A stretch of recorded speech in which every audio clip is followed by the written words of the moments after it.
It was just a horrible, horrible tragedy.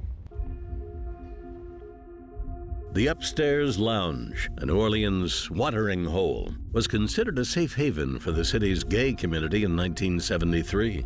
At the time, being gay was seen as a sin, and the French Quarter Lounge was one of the few places where gay people could gather to unwind and grab a beer. On the evening of Sunday, June 24th, the bell rang. The barman buzzed the downstairs door open, and a patron went to open the door to the stairwell. A rush of roaring flames rushed through the lounge. Panic ensued. The bartender led about 20 people through a rear fire exit, and others dashed for the windows, only to realize they were locked by bars. Fire trucks arrived a few minutes later.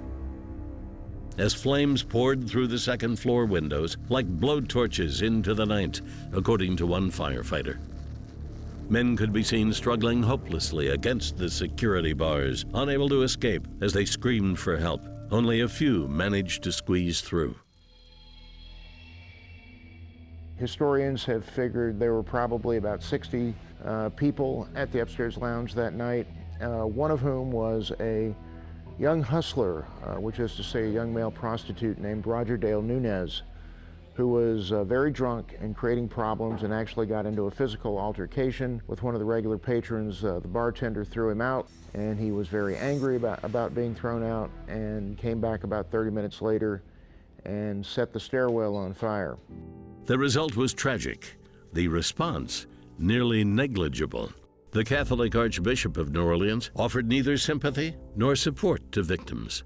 And church after church refused their sanctuaries and facilities for any kind of service.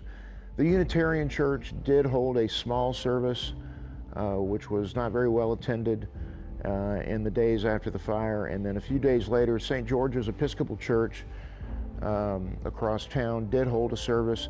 The priest, Father Bill Richardson, caught all sorts of holy hell from his congregation for doing that. And some of the victims' family members refused to claim their bodies out of fear, embarrassment, or shame. In fact, in the aftermath of the fire, radio commentators would make jokes, very homophobic, hateful jokes. One of the cruelest of which was, how do we bury the remains of these fire victims? And the answer, fruit jars. That was the punchline. And while Nunez had confessed to arson, there were no arrests.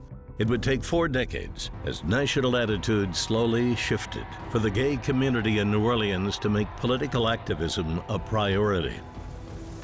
Staging events to commemorate the UpStairs Lounge fire and its victims.